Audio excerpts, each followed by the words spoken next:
The Last Letter. In the quiet village of Vindholm, nestled at the edge of an ancient forest, there was a house that time seemed to forget.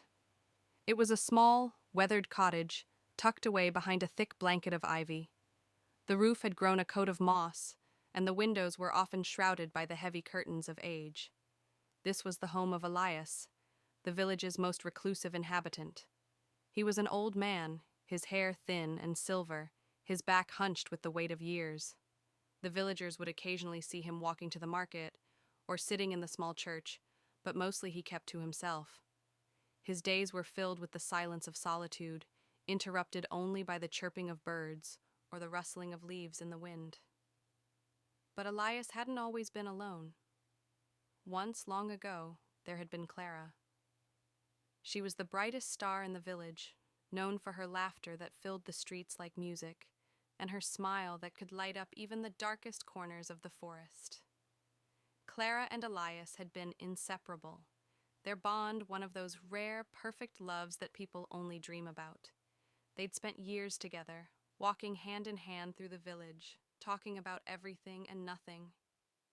But then, one stormy night, Clara vanished. No one knew where she had gone.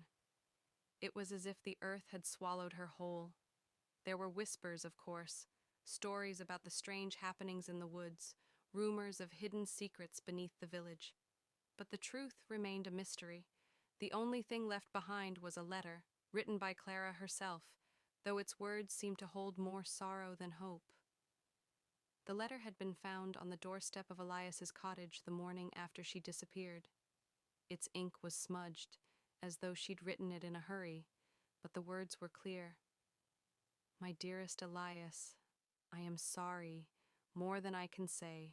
I must leave, but I cannot explain why. You must know this is not your fault. I will always love you, even if I can never return. Please understand. Please don't search for me. I am lost, but I am not gone. Elias kept the letter tucked away in his chest of memories, reading it over and over again, as if by some miracle the words would change. But they never did. And so, year after year, he lived with the ache of missing her, yet never being able to let go. Every year, on the anniversary of her disappearance, Elias would write Clara a letter. He would pour his heart into the paper, recounting the events of the past year, telling her about the changes in the village and how he still missed her, though the pain was no less sharp than it had been all those years ago. The letter was never meant to be sent. It was simply his way of keeping her memory